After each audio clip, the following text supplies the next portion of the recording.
Bienvenue pour ce webinaire. Merci d'avoir répondu à l'appel, d'avoir libéré aussi du temps dans vos agendas. Aujourd'hui, un webinaire sur les 5 étapes pour réussir sa prospection digitale et booster ses ventes.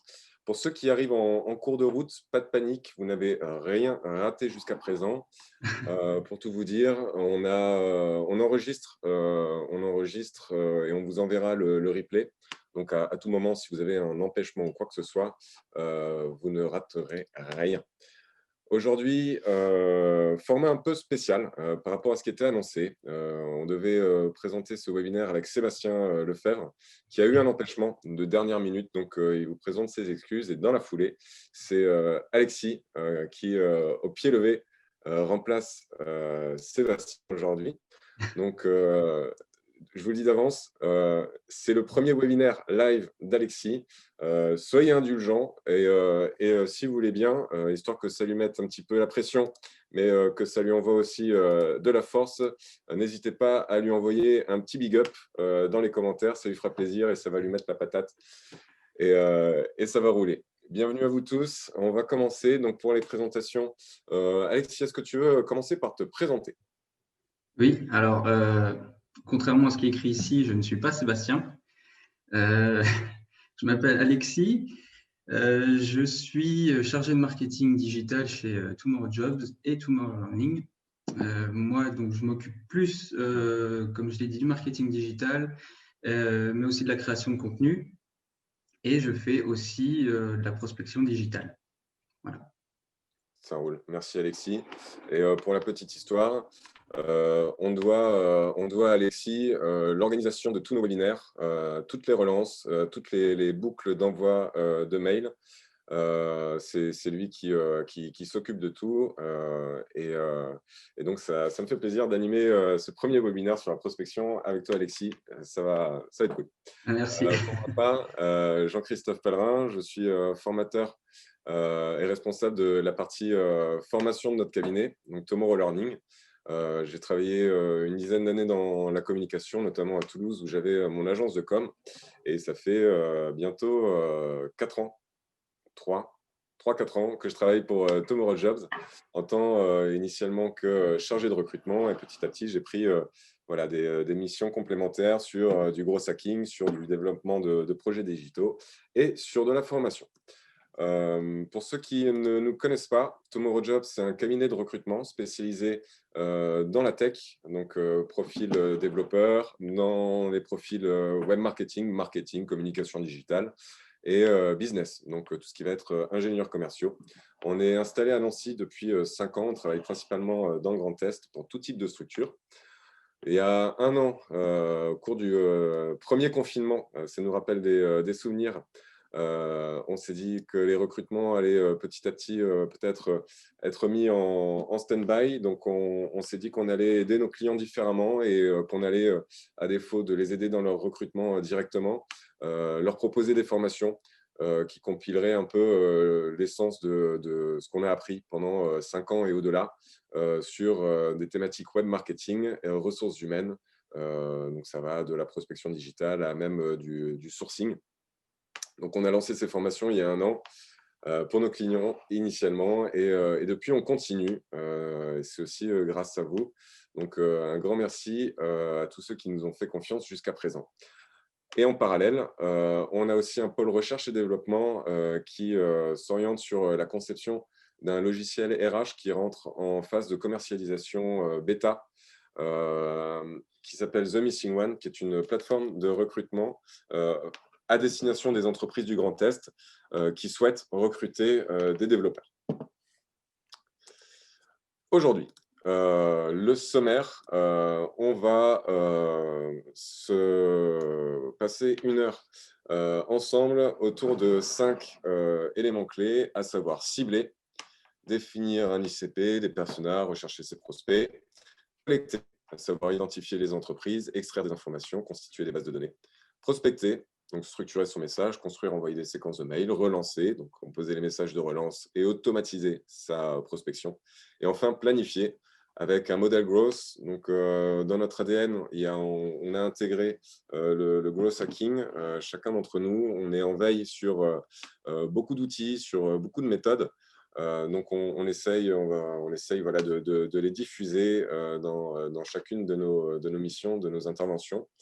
On n'est pas là du tout. Alors, pour tout vous dire, nous, on n'a pas de profil commerciaux de base, dans le sens où on n'a pas de formation commerciale.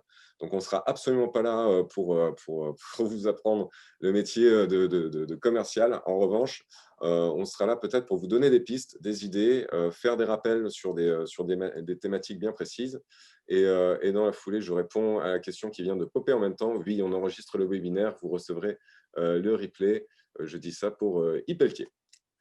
On peut commencer, c'est parti. Première phase, on va tout d'abord cibler. Petit rappel de l'importance de cibler dans sa prospection. Cibler nous permettra aussi d'adapter son message et ses arguments, d'avoir des prospects avec des mêmes besoins, avec les mêmes problématiques.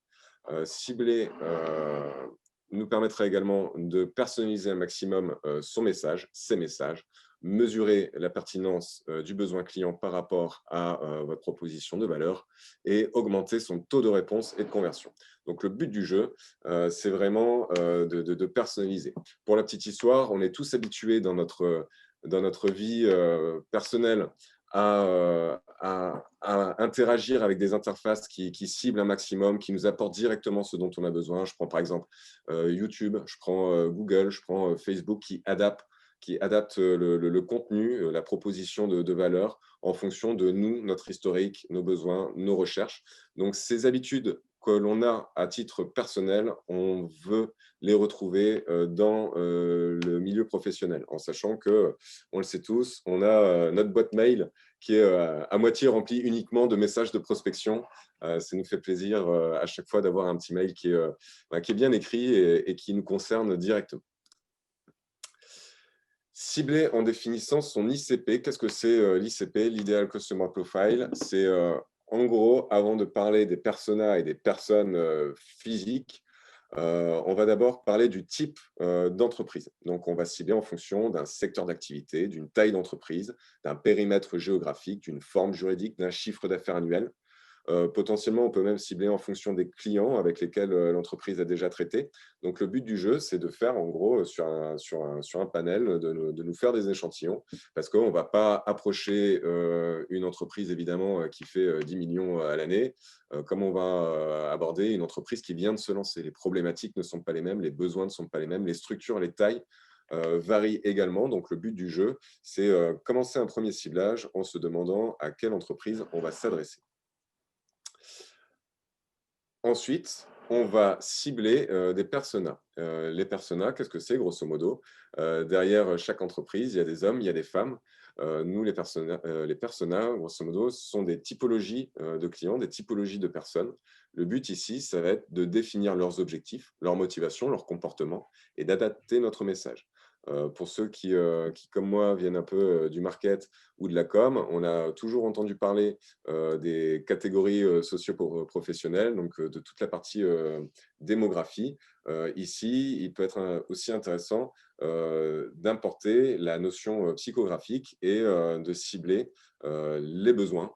Est-ce qu'on a des besoins, est-ce qu'on a des comportements particuliers qui peuvent ressortir? Est-ce que la personne à laquelle on souhaite s'adresser a l'habitude d'être en veille sur par exemple, ses problématiques? Est-ce qu'elle est abonnée à des magazines? Est-ce qu'elle est abonnée à des groupes sur LinkedIn? Est-ce qu'elle a l'habitude de participer, par exemple, à des webinaires? Est-ce qu'elle a l'habitude de s'auto-former? Quelles sont ses habitudes? Bon, pour ça, je peux déjà me baser sur les clients avec lesquels j'ai déjà traité, avec des prospects avant, par exemple, d'aller prospecter et de proposer ma solution directement. Je peux déjà aller consulter et réaliser en fait une première phase qui serait une phase de découverte, d'interview, sur un petit échantillon ciblé qui pourrait correspondre à ma cible. Et j'essaye de comprendre, d'affiner un petit peu ma compréhension des personnes avec lesquelles je vais avoir des échanges par la suite. Une fois que ça c'est fait, on va pouvoir commencer à rechercher ces personnes-là. Encore une fois, on ne va pas rentrer dans tous les détails, slide par slide. Évidemment, on va vous présenter des concepts de base qui serviront de rappel ou d'ouverture de chakra. Et on va vous présenter quelques démos entre-temps. Si à tout moment, c'est trop rapide pour vous, n'hésitez pas à nous le dire aussi. On rétrogradera tranquillement. Et évidemment, on prendra le temps entre chaque section pour répondre à vos questions. Les booléens, c'est un peu un incontournable, que l'on soit chargé de recrutement, sourceur, chasseur de tête, commercial. Les booléens sont des petits éléments dans une recherche qui vont vous permettre d'affiner votre recherche.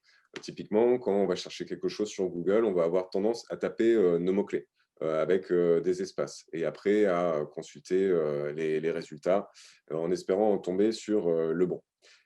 Grâce au booléen, on va pouvoir affiner cette recherche. Dans les exemples qu'on vous a présentés, quand je vais sur Google et que je tape banque, or, assurance, or en majuscule, Google va nous ressortir tous les résultats de recherche qui vont évidemment contenir banque ou assurance.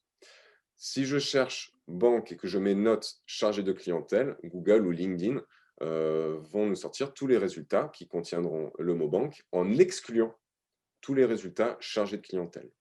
Et ainsi de suite. L'astérix, chargé astérix banque. Ici, on va avoir tous les résultats qui contiennent banque avec quelque chose à côté, chargé avec quelque chose à côté et banque. L'astérix nous sert un petit peu de joker, en l'occurrence. Et les guillemets, souvent quand vous faites une recherche, vous allez, on reprend l'exemple ici, chargé d'affaires, si je fais une recherche chargé d'affaires, que je tape simplement ces deux mots-là sur Google, Google va nous ressortir effectivement les résultats chargés d'affaires, côte à côte, mais on va aussi avoir des résultats avec chargé en haut et d'affaires en bas sur la page. En mettant des guillemets, je vais bloquer ma recherche et je vais dire à Google, je ne veux que ces résultats chargés d'affaires écrits côte à côte. Donc déjà avec ces éléments-là, on va pouvoir affiner nos recherches. Ça fonctionne sur Google, ça fonctionne sur Bing, ça fonctionne aussi, il faudrait vérifier sur Lycos, ça fonctionne également sur LinkedIn, évidemment.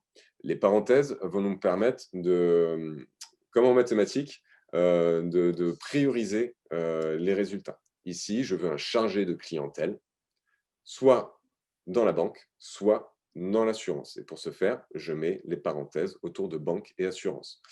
Souvent, ce qui revient, c'est ce que je vois avec mes étudiants, c'est on confond souvent les guillemets et les parenthèses. Les guillemets, c'est vraiment pour bloquer. Les parenthèses, c'est vraiment pour prioriser. Sur Google, ce qu'on peut faire aussi, c'est faire ressortir des résultats de recherche par site. Donc, je ne veux que des résultats de recherche sur lemonde.fr, parce que par exemple, je veux l'actualité sur le secteur bancaire ou sur le secteur des assurances et faire ressortir des articles. Je tape site.lemonde.fr et je vois ce qui ressort. Faire ça, ça peut être intéressant. Par exemple, je peux cibler les tablettes Lorraine. Je peux mettre donc site lestabletteslorraine.fr et à côté, je mets par exemple le nom de mon prospect ou le nom de mon client pour savoir quelles sont les dernières actualités le concernant. Ça me permet du coup d'approcher mon prospect en lui disant « Ah bah tiens, j'ai vu un super article vous concernant dans les tablettes Lorraine. » Et là, vous avez déjà une accroche. InURL fonctionne à peu près de la même façon, sauf que là, vous ne ciblez pas un site, vous ciblez des mots-clés dans l'URL. Donc, l'URL, c'est ce qui apparaît en haut dans votre recherche, l'adresse du site Internet. Là-dedans, vous pouvez dire directement, voilà, quel est le type de contenu que je peux avoir. InTitle va fonctionner à peu près de la même façon.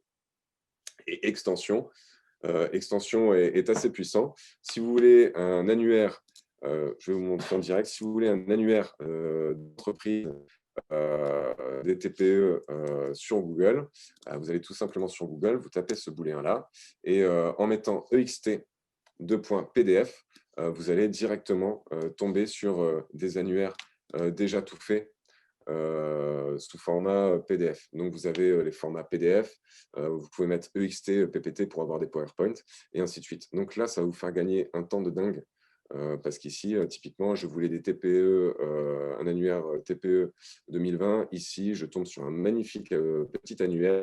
Vous avez les adresses, vous avez les numéros de téléphone, nom des dirigeants ou des contacts, les mails. C'est un peu de l'or en barre et c'est un peu le cheat code pour gagner du temps sur nos recherches Google.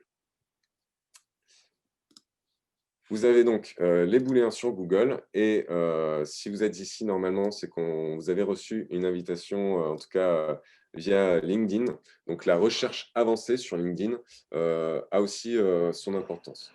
Souvent, ce qui se passe quand on va sur LinkedIn, euh, donc on est bien d'accord qu'on a toujours le partage écran, oui, c'est qu'on va chercher ici, par exemple, des chargés de communication. Ça, c'est, on va dire, l'habitude qu'on a, c'est de se servir de cette barre de recherche-là. Et après, on va essayer de voir quels sont les résultats qui peuvent ressortir. Bon. Dans la recherche avancée LinkedIn, donc je vais revenir du début, c'est vraiment une habitude d'apprendre, je vous le conseille vraiment. Je tape sur ma barre de recherche, je valide, et ici, je vais arriver sur la page de recherche. Cette page de recherche-là va me permettre de cibler des personnes, des emplois, des entreprises, des groupes, des écoles, des événements, du contenu.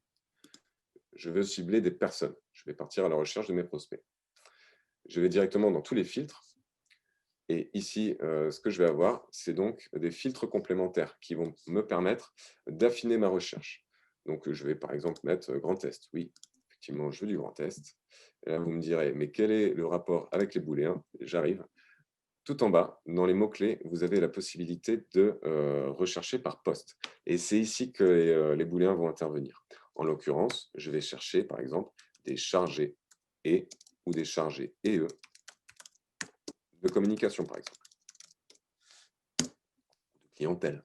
L'idée, c'est que on n'oublie pas que souvent sur LinkedIn, on va mettre son poste. Le poste, c'est ce qui apparaît juste en dessous, c'est le titre, juste en dessous de votre nom et prénom. Et nous, c'est ça qu'on va cibler.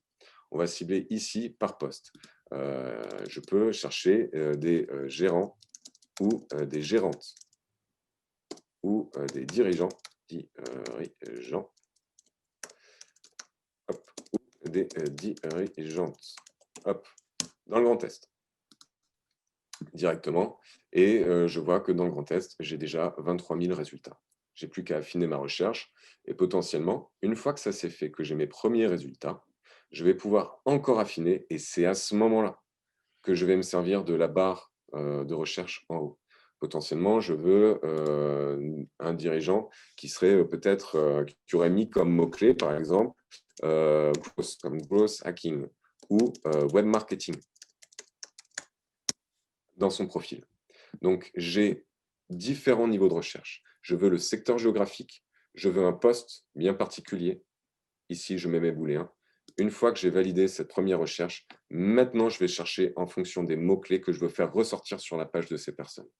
Donc ici, je sais que j'ai 61 profils dans le grand test qui sont dirigeants ou dirigeantes ou gérants ou gérantes et qui ont growth ou web marketing dans leur profil. Cette phase de recherche avancée-là va également vous faire gagner énormément de temps. Et si d'ici une semaine, vous arrivez à faire vos recherches exclusivement, en tout cas vos prospections ou vos identifications de prospects grâce à cette recherche, eh bien, vous pourrez dire que vous êtes passé ceinture noire en recherche LinkedIn. Voilà pour cette première partie, principalement orientée sur la recherche avancée, sur les booléens et sur une première partie d'identification. Alexis, est-ce que toi, tu vois des choses à rajouter? Non, pas spécialement, mais en tout cas, si vous avez des questions, n'hésitez pas à les poser directement dans le chat ou dans la section questions-réponses. Et moi, je peux vous répondre directement à l'écrit ou si c'est un peu plus complexe, on vous répondra à l'oral. Voilà. Super, merci beaucoup Alexis. On passe à la suite alors. On a maintenant la phase collectée. Donc collecter, nous on veut collecter des informations sur les entreprises. Concrètement, il y a un outil qui existe. Vous connaissez société.com. Nous, depuis peu, on a testé un nouvel outil qui s'appelle sociétéinfo.com.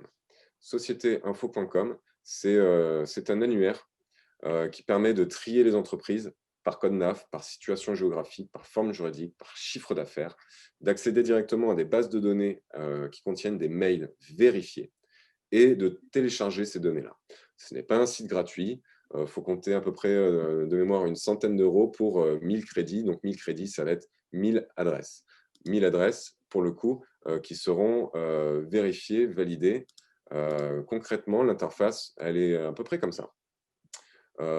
Ici, j'avais déjà fait une première petite recherche. Bon, là, je peux cibler par typologie de personne. Je peux cibler mon code postal. Donc là, par exemple, on va chercher sur la belle ville de Metz. Hop, je vais chercher. J'avais déjà mis ici dans mes contacts uniquement les contacts avec des mails personnels, uniquement les mandataires et responsables. Je peux aussi cibler par type d'activité. Ici, j'avais ciblé les activités immobilières. Ici, j'avais ciblé sur des chiffres clés, donc avec un minimum de chiffre d'affaires à 1 million. Et je peux encore préciser la forme juridique, je peux encore préciser les données web. Si c'est une entreprise qui a un site internet, typiquement si j'étais commercial, par exemple dans toutes les prestations web, dans le référencement, dans la proposition de site e-commerce, je me serais servi de cet outil-là et j'aurais fait ressortir des agences immobilières qui potentiellement sont déjà installées sur Internet ou qui ne le sont pas. Et ici, j'ai déjà 6 sociétés qui dépassent le million de chiffre d'affaires avec 342 contacts estimés en tout. Je peux réaliser un extract et ça marche sur la France entière. C'est un outil qui est puissant, qui vous permet, si on va jeter un œil là sur une fiche, qui vous permet de retrouver à peu près les mêmes informations que sur société.com. En l'occurrence, j'ai accès au SIRET, aux sirènes, au dernier statut, à l'effectif. Je peux aussi demander l'effectif. Je peux cibler des entreprises qui ont moins de 50 salariés. Et à ce moment-là, je peux, entre sociétéinfo.com, ce que je peux faire ressortir comme information via Google en faisant des booléens et ce que je peux récupérer comme information via LinkedIn, là, je peux me constituer une première base de données ultra qualifiée avec des informations pertinentes qui aussi bien quali que quanti.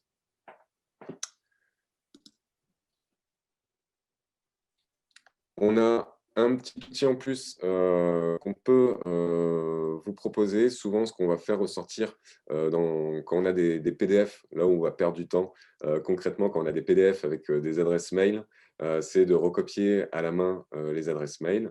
Bon, en fonction du document, ça peut prendre plus ou moins de temps. On ne va pas forcément rentrer dans le détail de ces outils-là qui sont plutôt simples à prendre en main, mais simplement, sachez qu'il existe des outils qui permettent d'extraire des adresses mail directement depuis des PDF. Donc, ce sont des outils qui fonctionnent soit comme des extensions, soit comme des sites internet où vous téléchargez votre PDF, vous cliquez sur un bouton et automatiquement, l'outil va vous faire ressortir toutes les adresses mail. Il va simplement repérer l'arrobase dans le document et vous sortir tous les résultats. Donc là, vous allez potentiellement pouvoir gagner du temps, notamment si on prend l'annuaire des adhérents, comme on vous l'a montré tout à l'heure, vous l'injectez dedans et vous faites ressortir les PDF. Gain de temps, donc pas de panique si vous n'avez pas le temps de noter, vous pourrez mettre pause pendant le replay. Alexis, est-ce que tu veux nous présenter les deux prochains outils? Oui, alors toujours en restant dans l'email, là, c'est 2 outils qui sont très pratiques et qui sont aussi complémentaires. On peut les utiliser tous les deux en même temps. C'est Hunter et Snuff.io. Alors, c'est parfait pour obtenir les mails pro, donc à partir soit d'un nom de domaine, soit par exemple d'un profil LinkedIn, si on va directement sur le profil LinkedIn. Et elles existent en extension. Donc, si je vous montre ce que ça donne. Au passage, ici, je suis sûr. J'en profite au passage pour Oui. remercier Aurélien qui nous fait un instant promo. C'est vrai qu'on a parlé de Société Info, mais parce qu'on a déjà échangé, Aurélien, merci beaucoup de nous le rappeler. Il y a également un service qui est proposé, un service local qui nous est proposé, elicible.fr. Merci beaucoup. C'est bien de le spécifier, en effet. Du coup, on est sur Hunter. Alors, Hunter, ça va vous trouver les adresses mail professionnelles à partir d'un nom de domaine. Donc, là, si on veut être un petit peu filou, on va essayer de chercher les adresses mail de l'Élysée.fr. Et on va voir que ça nous ressort les adresses mail de pas mal de personnes, en tout cas qui ont ce nom de domaine-là dans leur adresse mail professionnelle. Donc, c'est très pratique parce que là, on peut voir l'indice de confiance. Quand c'est vert, c'est bon, on peut y aller, c'est souvent donc vérifié. Et il nous donne aussi ici le pattern, c'est-à-dire qu'on va pouvoir, si par exemple on a juste le prénom et le nom de la personne, et qu'on veut trouver on veut trouver son adresse mail pro, là ici on a le pattern et on sait que pour Élysée.fr en tout cas, pour, pour toutes les personnes là, ce pattern est composé donc du prénom suivi point le nom. Voilà. Donc ça c'est pour Hunter.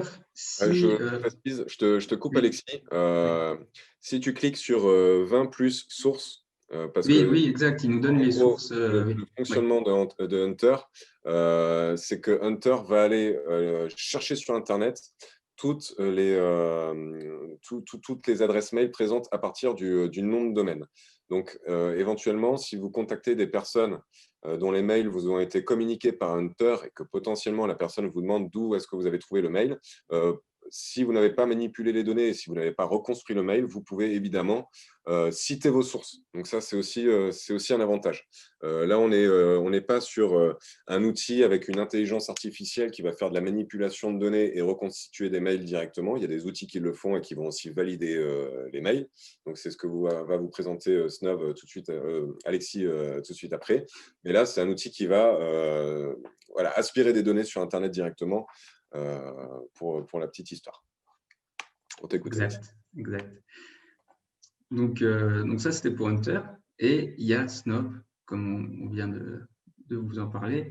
Snov, par exemple, là, je vais sur le profil d'une de nos collègues. Si je l'avais, par exemple, pas en première relation, je ne pourrais pas accéder à ses coordonnées où on voit l'adresse mail. Et pour ça, j'ai une petite extension ici, donc Snov, qui, donc quand je fais rechercher l'adresse mail, qui va me trouver l'adresse mail de Clara et qui peut me l'injecter directement dans une liste que j'aurais créée préalablement pour ainsi me constituer toute une liste d'emails. Donc là, je nous ramène ici et ici, on a toutes nos listes avec pareil un indice de confiance donc sur le même à peu près la même chose que sur Hunter. Voilà. La particularité, merci Alexis, la particularité de Snov, couplée avec un autre outil qu'on va vous présenter, un combo qui est intéressant, c'est de créer des bases de données. Alors, on va vous présenter Phantom Booster juste après, qui va vous permettre de réaliser des extracts de résultats de recherche LinkedIn. Donc, si je reprends, je peux faire ma recherche avancée sur LinkedIn. Attends, je vais récupérer le partage d'écran. Ouais. Donc, je vais faire ma recherche avancée sur LinkedIn. Je vais avoir, par exemple, 300, 400 résultats. Je peux me servir d'un outil, Phantom Booster, qu'on va voir après, pour extraire tous ces résultats. Phantom Booster va donc me fournir une base de données avec les URL LinkedIn de tous mes contacts. Première, deuxième, troisième relation, peu importe. On peut réinjecter cette base de données-là dans Snov et demander à Snov d'aller chercher automatiquement les adresses mail, chercher, recomposer, tester, valider de ces 200, 300, 400 personnes, de tous ces contacts directement.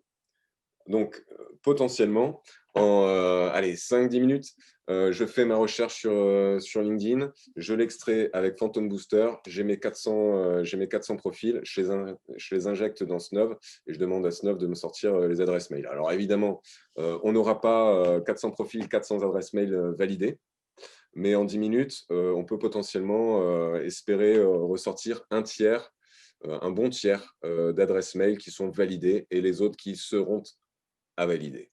Voilà. Donc, en peu de temps, on peut faire des vraies petites merveilles. Tant qu'on est dans la base de données, nous, on fonctionne avec des tonnes de bases de données, quelques bonnes pratiques si ça vous arrive également, si vous souhaitez vous y mettre. On pense évidemment à enlever, retirer les entreprises qu'on ne veut pas prospecter ou les doublons. La chance qu'on a maintenant, par exemple avec Google Sheet, voire même avec Airtable et je pense aussi avec Excel, je ne suis pas trop Excel, c'est d'éliminer, de repérer automatiquement les doublons, de les supprimer. On fait un petit pomme F ou un petit contrôle F et à ce moment-là, on peut directement repérer les entreprises qu'on ne veut pas prospecter, les supprimer. On supprime les données non essentielles, histoire de nettoyer nos bases de données. On ne se concentre que sur ce dont on a besoin. Souvent, quand on va faire des extracts de bases de données, il y a parfois les noms et les prénoms qui sont inversés. Donc, avant de lancer un publipostage, avant de lancer une prise de contact, on n'oublie pas de vérifier les noms, les prénoms, de les remettre dans le bon ordre. Si vous faites des extracts, par exemple, de bases de données via LinkedIn, souvent, il y en a qui écrivent leur prénom en majuscule, tout en minuscule, les noms pareils. Donc, il faut quand même repasser derrière. Vu qu'on a gagné énormément de temps sur la composition des bases de données, on peut en passer un petit peu, histoire de bien les nettoyer. Et évidemment, respecter la casse, et ça nous fera une belle base de données. Je vois que Lucille intervient. Ouais. Alors, bonjour, les informations sont… D'ailleurs, on arrive à la fin de la deuxième partie, donc on va prendre le temps de lire. Les informations sont pertinentes, mais je ne pense pas que cela s'applique à tous les secteurs d'activité. Je travaille dans l'animation commerciale en charcuterie, secteur de niche pour le coup. Entre clients, animateurs et grandes surfaces, il faut aussi considérer, oui, le réseautage, considérer le réseautage à l'ancienne. Les profils d'animateurs sont rarement pertinents pour de telles recherches et les clients ont pour habitude de travailler via recommandation. Comment alors appliquer ces démarches? C'est une excellente question, Lucie. C'est une excellente question. Euh, ça dépend. Ça dépend parce que là, il faut préciser la recherche dans le sens où qu'est-ce que vous recherchez? Des clients, des animateurs.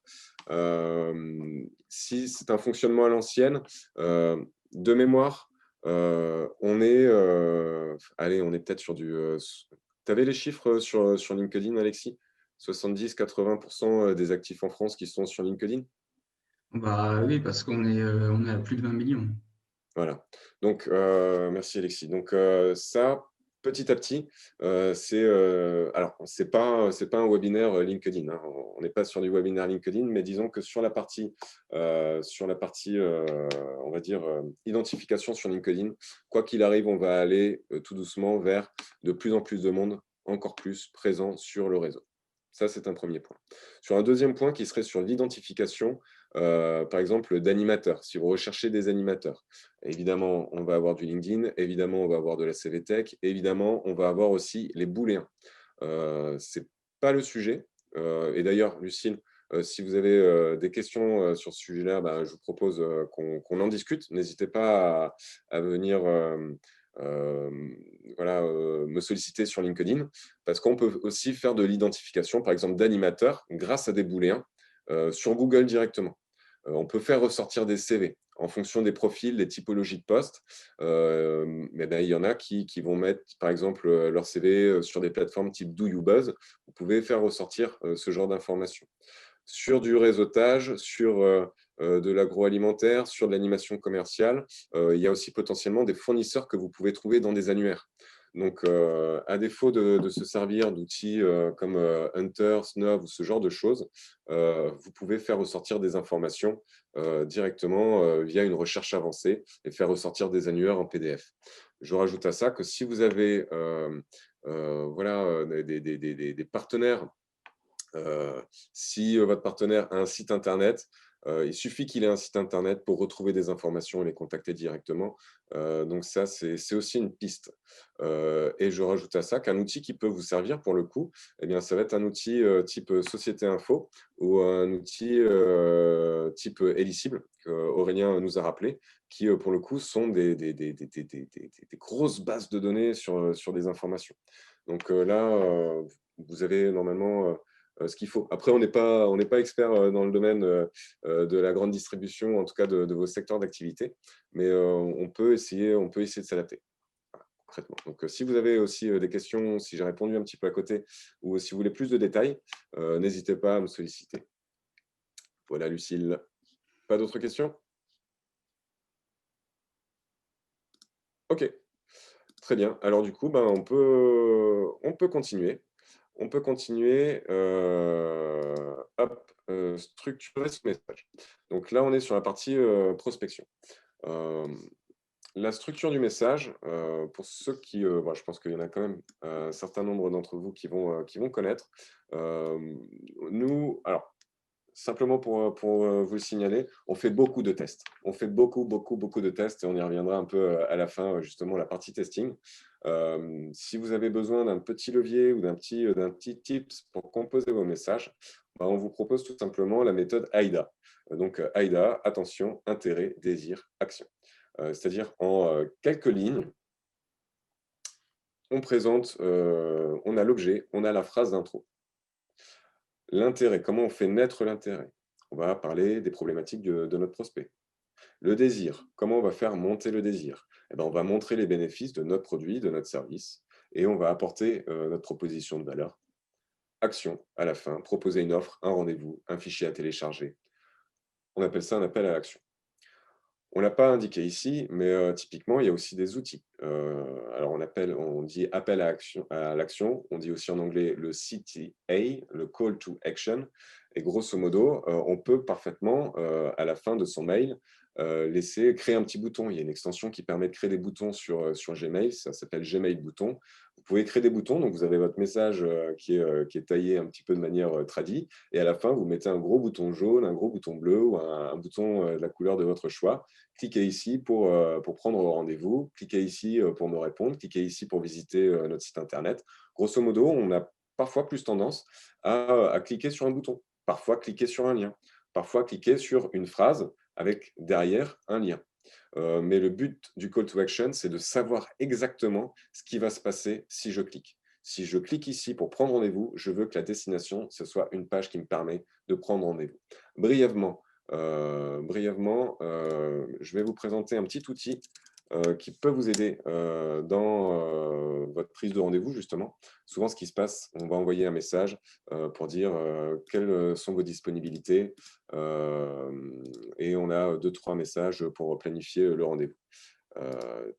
Bon, je ne vais pas rentrer dedans, si je vais pouvoir rentrer dedans. Bon, c'est Calendly, c'est un outil qui s'appelle Calendly.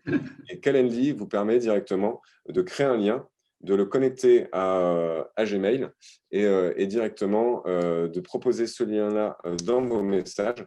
Et directement, votre prospect peut consulter vos plages de disponibilité. À ce moment-là, il a juste à cliquer sur la plage qui lui convient.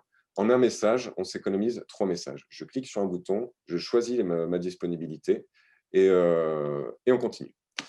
Sur les bonnes pratiques, Alexis, qu'est-ce que tu peux nous dire?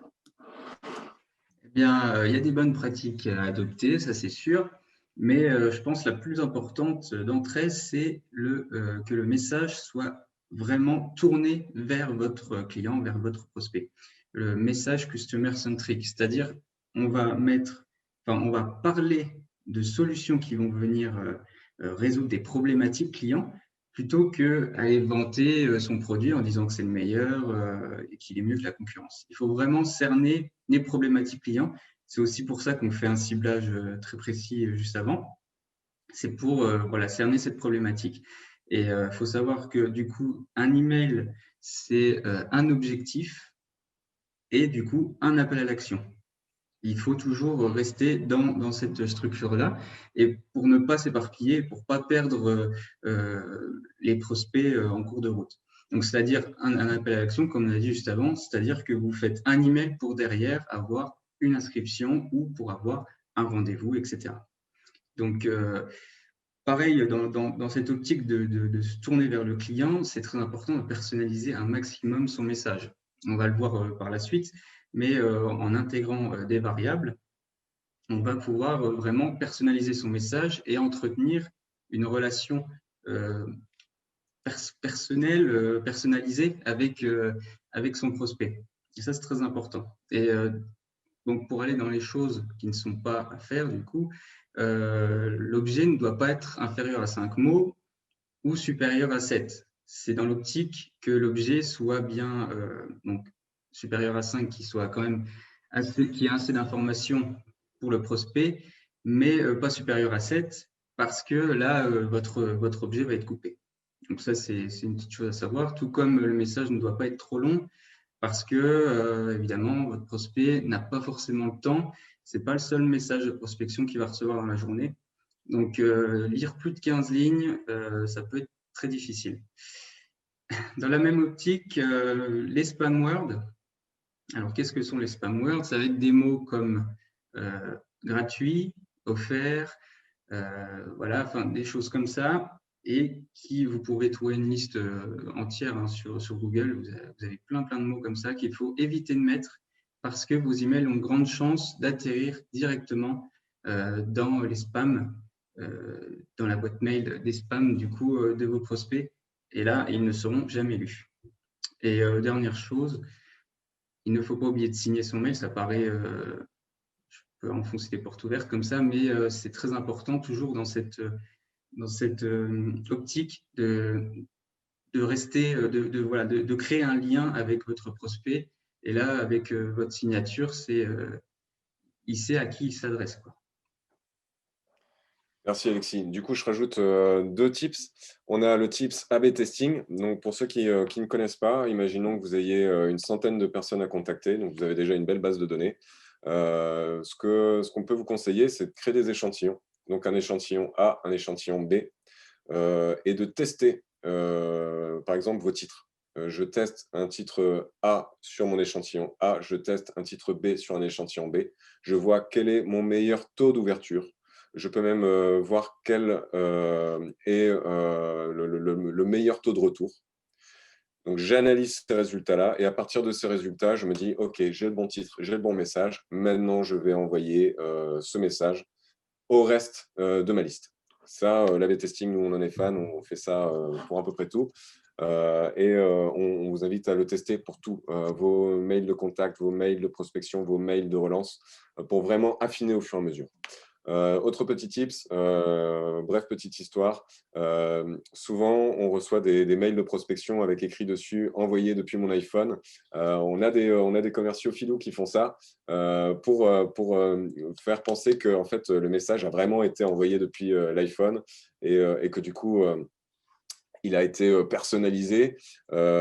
Si vous le faites, pensez bien à vérifier avec quel moyen vous envoyez votre message. Parce que j'ai reçu un message via Sendingblue, qui est l'équivalent de Mailjet ou de Mailchimp, avec signé envoyé depuis mon iPhone.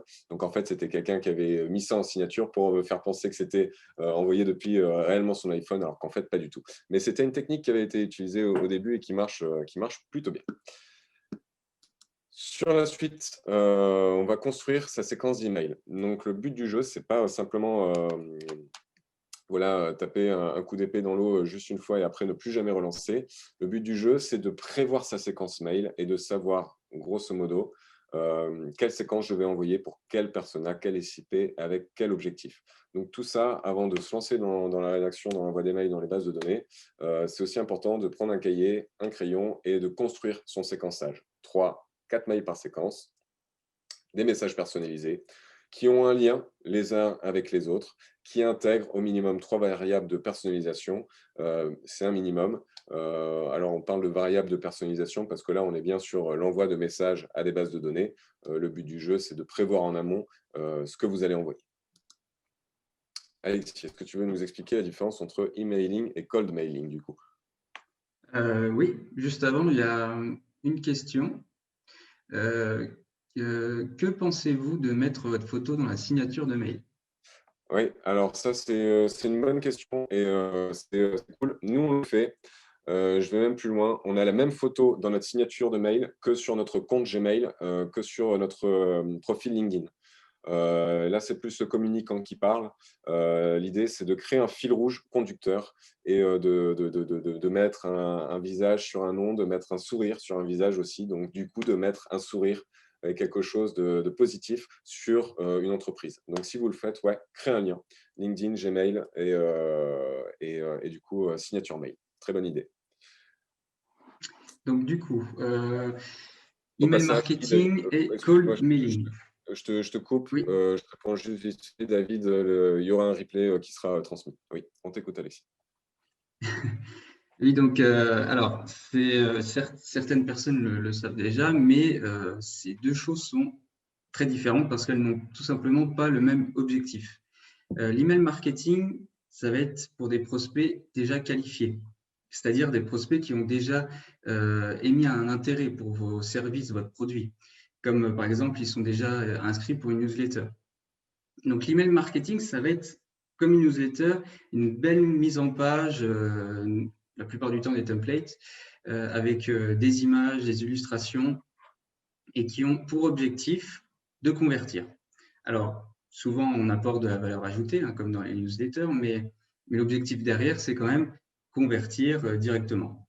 Et les emails marketing vont être envoyés avec des outils, comme on a déjà parlé, Sendinblue, mais aussi Mailchimp et HubSpot. Donc là, ça va être clairement des templates.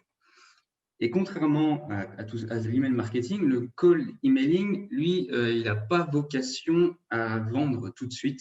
En tout cas, c'est d'abord une interaction avec le prospect. Ça va être, contrairement à l'email marketing, un message avec un minimum de mise en page qui reste très sobre.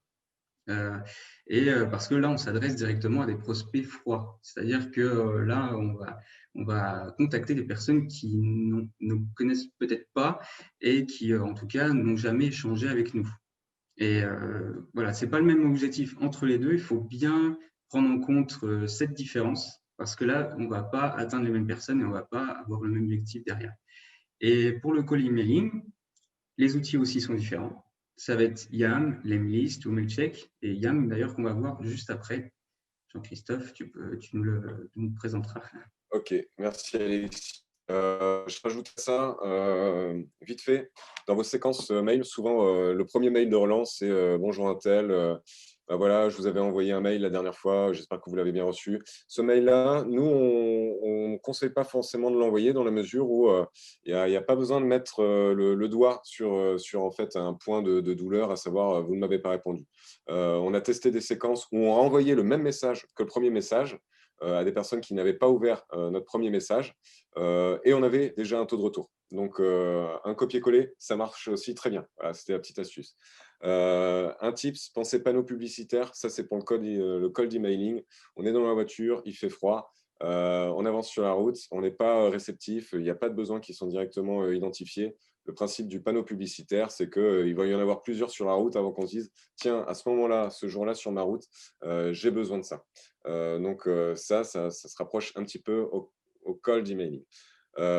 Deuxième tips, on a pensé conseil offert. Là, on est plus dans la partie conseil. Avant de vendre le produit, eh ben, on peut proposer au moins un échange. On peut dire, ben, j'ai vu que vous étiez sur telle problématique, que vous aviez tel client, que vous étiez sur tel type de besoin. Bon, ben voilà, je vous offre quelque chose. Est-ce que ça vous dit d'essayer? Ben, j'attends votre retour. On fait déjà tester le produit. Et qualifier via des liens.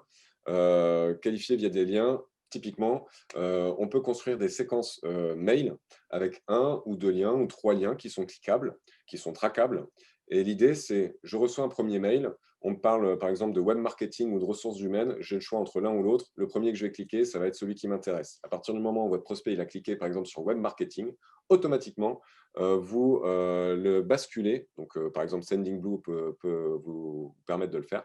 Vous basculez du coup ce contact dans une nouvelle base de données qui sera la base de données web marketing et qui, elle aussi, aura son séquençage. Donc, en fait, on va créer des arborescences via des liens, via des centres d'intérêt, ce qui vous permet de qualifier, ce qui vous permet de segmenter encore plus et du coup de personnaliser encore plus vos messages. Donc, ça, c'est aussi sympa d'y penser. Vous avez un outil, tout simplement, comme vous l'a dit Alexis, qui s'appelle YAM, qui vous permet concrètement d'envoyer des messages. Souvent, ce qui se passe, on a des mails, il n'y a pas d'opt-in dessus, donc la personne n'a pas donné son accord pour que vous lui envoyiez, enfin en tout cas pour qu'elle soit intégrée dans un système de newsletter. YAM vous permet un peu de faire sauter cette barrière-là parce que c'est une extension Google Sheet. Je vous ai mis un exemple, grosso modo, la petite base de données. Je vais dans module complémentaire, je vais dans YAM, je demande à YAM de démarrer un publipostage.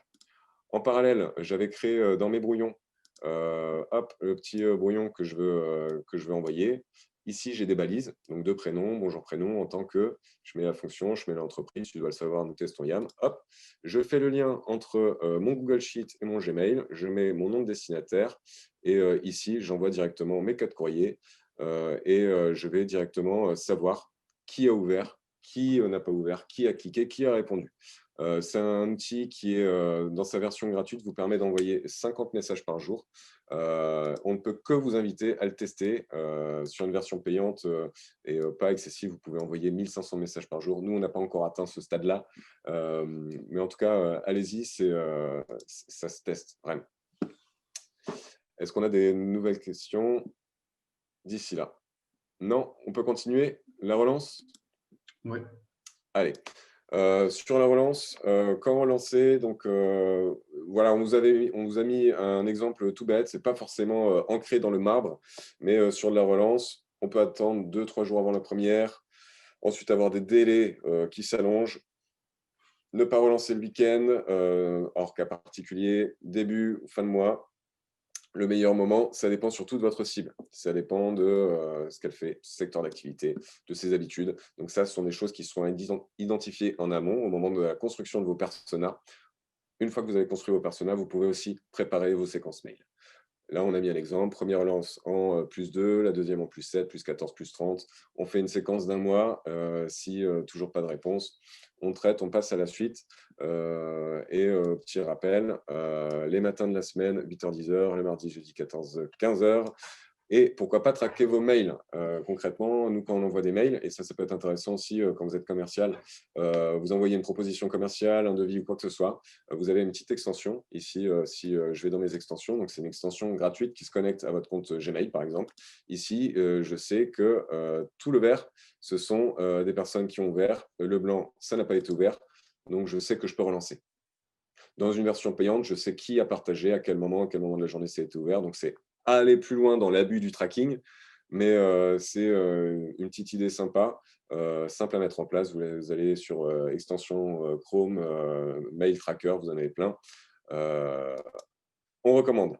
Structurer ces messages de relance, en l'occurrence, on peut faire un rappel avec le retour, réponse, objet du premier mail, rappel du contexte, rappel de la date du dernier contact, rappel de la problématique, appel à l'action. C'est simple, c'est efficace, ça marche. Après, libre à vous d'injecter votre propre patte, d'injecter la partie conseil, d'injecter des questions ouvertes évidemment.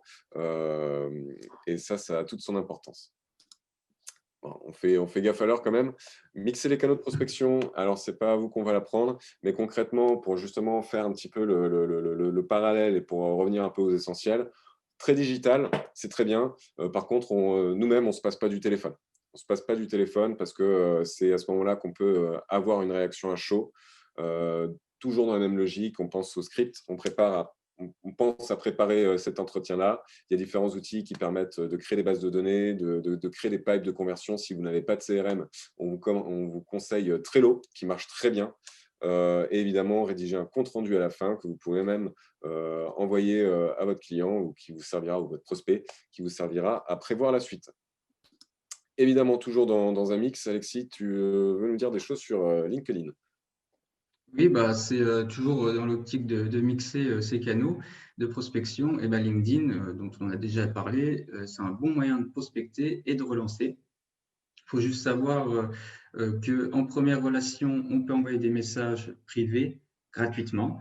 Et pour ceux qu'on a en deuxième relation et plus, là, ça va être des emails. Donc, du coup, ça passe par des comptes payants. Si on veut éviter ça, le mieux, c'est d'agrandir son réseau, en tout cas avec les cibles qu'on a préalablement fait. Et aussi, on a des outils intéressants comme Phantom Booster qu'on va vous présenter après et qui permettent d'automatiser cette prospection. Cool. Merci Alexis. Je rajoute à ça le petit tips. Là, typiquement, je suis sur LinkedIn. Il y a des prospects identifiés et là, on retourne sur cette notion de personnage. Je sais que les personnes que je veux contacter sont inscrites dans des groupes sur LinkedIn. Le petit tips, c'est que dès lors que je fais partie d'un groupe, donc là, si je vais sur le groupe My RH Line, je peux directement, vu que je fais partie de ce groupe, je peux directement rentrer en contact avec les personnes que j'ai en deuxième, troisième relation. Là, Colette, troisième relation, je peux lui envoyer un message. Donc ça, c'est une petite astuce pour vous économiser des emails. Et ensuite, on a la partie développer son réseau dans les grandes lignes. Et sans forcément rentrer sur comment c'est construit, on a un outil, nous, dont on se sert pas mal, qui s'appelle iMacro.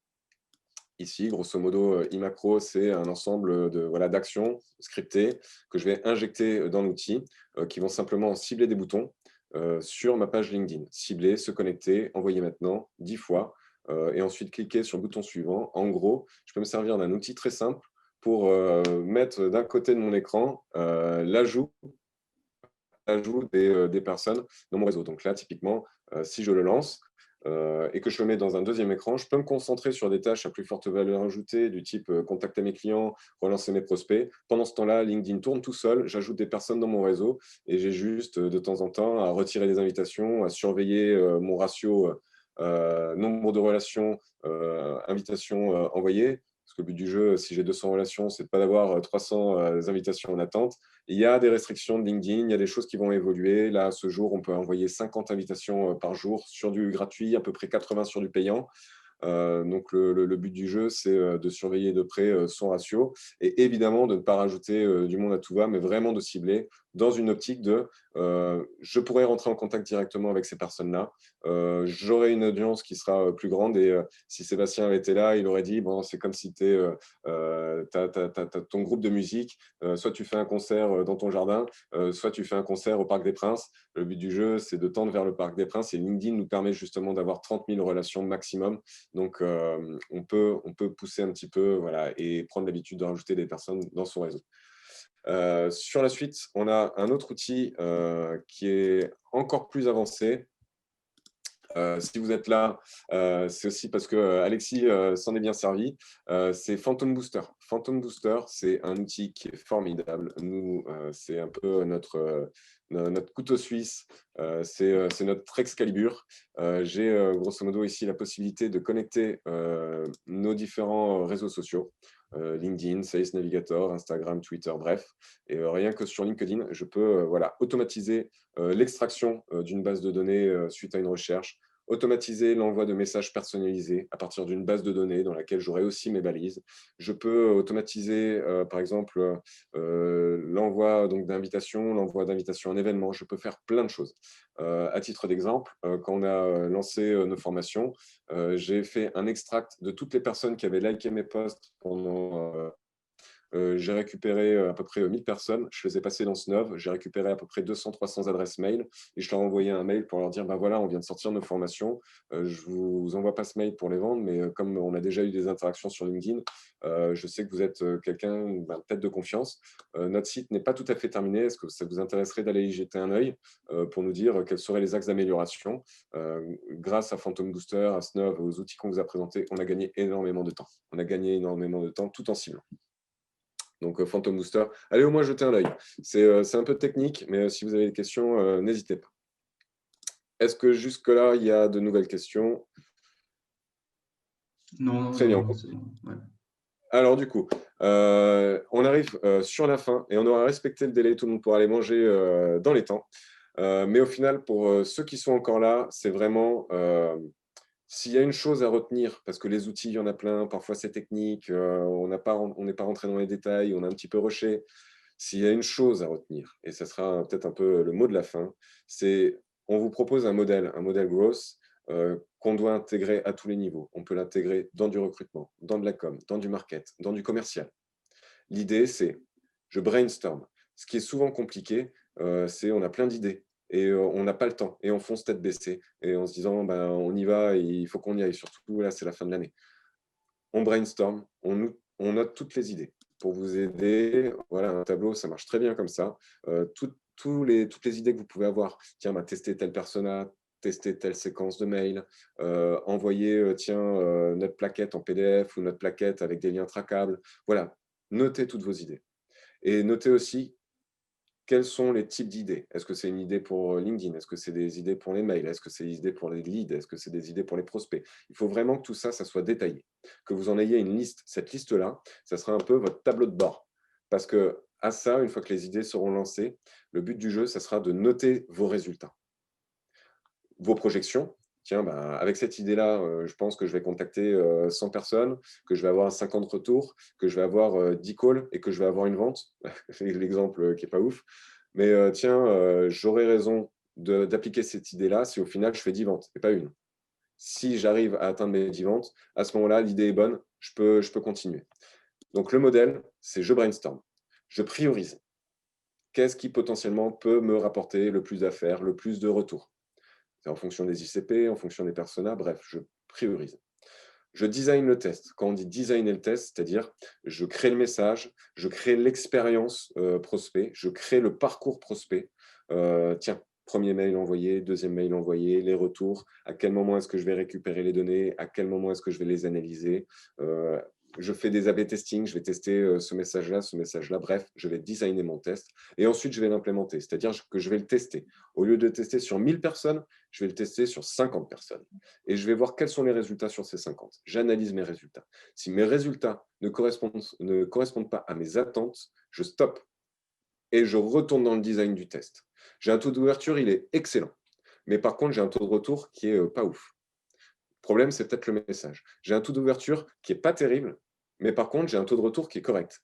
C'est peut-être un problème de titre de message, un problème d'heure d'envoi. Je suis peut-être passé dans les spams. Donc tout ça, il faut le valider. Il y a plein de choses à valider au fur et à mesure. Et ce qu'il faut retenir, c'est qu'il faut vraiment faire rentrer la prospection et l'aspect commercial dans une boucle de process grosse où à chaque moment, on s'arrête, on analyse et on réajuste. Et à partir du moment où les tests sont concluants, là, on peut systématiser. Là, on peut aller servir de Phantom Booster, on peut servir d'autres outils pour automatiser parce qu'on sait que le message va marcher sur cette cible. Voilà en gros ce qu'il faut retenir avec une bonne organisation. Ça prend un peu de temps, mais franchement, ça vaut le coup. Nous, on fonctionne comme ça depuis quelques temps. On continue, on sait quels sont nos axes d'amélioration, on sait sur quoi il faut qu'on continue. Parce que ce n'est pas dans notre ADN de prospecter. Comme je vous l'ai dit, on n'a pas de formation prospection, mais par contre, se servir de la méthodologie growth et de ces outils et de ces techniques, ça nous fait du bien. Petit rétro-planning, qu'est-ce qui se passe? Semaine 1, je collecte des datas, je constitue mes bases de données. Semaine 2, j'envoie mes premiers mails, messages. Semaine 3, je relance les prospects non convertis. Le but du jeu, c'est au fur et à mesure de décaler. Semaine 2, j'envoie mes premiers mails, messages sur tel persona. Mais semaine 2, je collecte des données sur ma deuxième persona. Et ainsi de suite. Et je décale au fur et à mesure et je calibre mon rétro-planning en fonction de mes besoins. Le but du jeu, c'est de rentrer dans de la prospection, collecte de données, relance toutes les semaines, mais sur des cibles différentes. Exemple de prospection en bonus. Étape 1, on va constituer notre base de données, travailler sur nos personas, travailler sur nos ICP, travailler sur les outils qu'on va utiliser, c'est-à-dire aussi prévoir dans notre agenda, par exemple, le vendredi après-midi ou jeudi matin, je me cale 2 heures pour analyser mes résultats et du coup préparer la suite. Ça, faut qu'on l'intègre. Étape 2, j'envoie mon premier mail via Yet Another Mail Merge, donc c'est l'outil YAM qu'on vous a présenté. Étape 3, relancer, lancer le séquençage mail. Du coup, à partir du moment où on a la séquence 3, on sait que ça va durer 1 mois.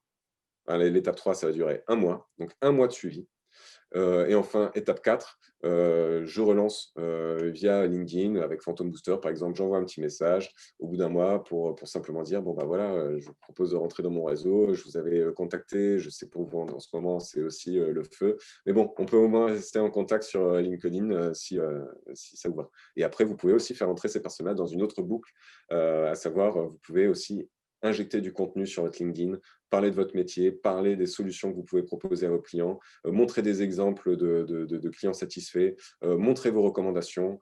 Il y a plein de choses que vous pouvez faire. Le tout, c'est de les prévoir à l'avance et le digital, évidemment, pourra vous y aider. On est d'accord, ça fait plein d'outils, ça fait plein de nouvelles choses à apprendre, plein de nouveaux concepts aussi. Ça ne se fait pas du jour au lendemain. Il y a des outils qui sont plus ou moins difficiles. Dans ces cas-là, voilà, il y a des tutos sur YouTube. Il y a aussi l'autopromo, dans le sens où on peut aussi vous accompagner sur ces problématiques avec grand plaisir. Est-ce que vous avez des questions?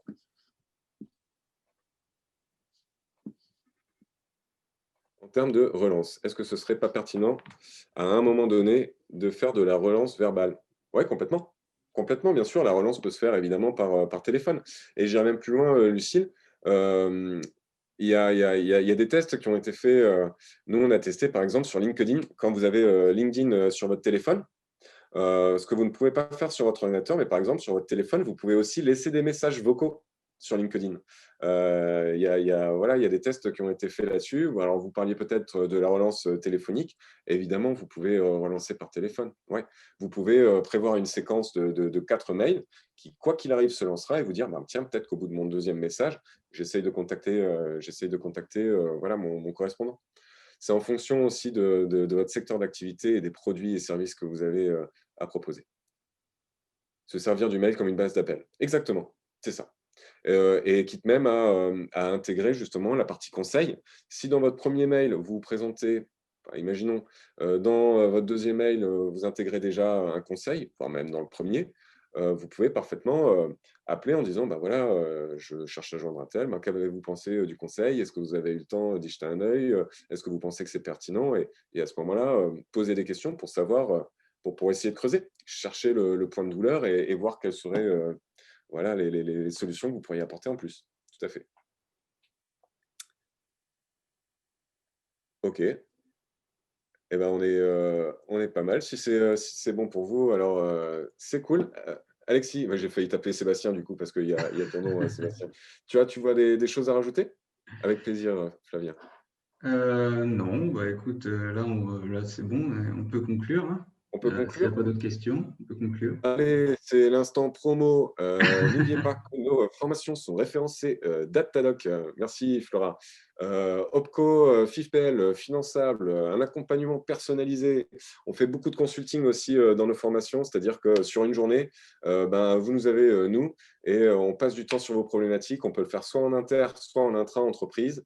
On peut, voir ensemble quels sont vos besoins, configurer vos outils et surtout, on a un suivi de 30 jours. 30 jours, c'est ce qu'on a mis sur notre site internet, mais on sait très bien, vous et moi, que 30 jours, on les dépasse parce que ça nous fait plaisir de travailler sur des nouvelles problématiques, de rencontrer du monde, d'apprendre des choses, de faire aussi un petit peu de local, d'aider aussi les entreprises ben, du Grand Est et même d'ailleurs, en tout cas, de se développer. À chaque fois, ce sont des échanges qui sont formidables. Donc, n'hésitez pas. On a aussi des formations qui sont orientées prospection digitale, des formations sur LinkedIn, si vous voulez apprendre à vraiment devenir ceinture noire sur LinkedIn. On a des formations sur du sourcing, un jour complet ou des modules de 4 jours sur un mois. Bref, n'hésitez pas à me contacter. Vous avez mon numéro, vous avez mon adresse mail et peut-être même qu'on est déjà en relation sur LinkedIn. Donc, n'hésitez pas à venir me solliciter. Merci beaucoup, Nicolas. Merci beaucoup, Florence, Aurélien. Avant de partir, si vous voulez bien envoyer au moins un petit big up à Alexis parce qu'il s'est quand même bien débrouillé pour son premier webinaire. Alexis, je te remercie beaucoup en tout cas d'avoir co-animé. Ah bah voilà, ça vient. Merci Lola. Allez pour Alexis, un bon gros big up. Yes, ça fait plaisir. Très bien. Merci beaucoup à vous tous. N'hésitez pas à nous contacter. D'ici là, on vous souhaite vraiment plein de bonnes choses. Le meilleur, évidemment, sur le reste de la semaine. Ah, bravo Alexis, ça fait plaisir. Ah, ça c'est cool. Donc Merci, prenez soin de merci à vous, tous, c'est prenez soin de sympa. vous tous. Merci. Et à très vite. À très vite. Et merci beaucoup d'avoir participé. On vous envoie le live incessamment sous peu. Peut-être même qu'on se servira de YAM, Sending Blue, de Phantom Booster pour vous envoyer le lien. Prenez soin de vous.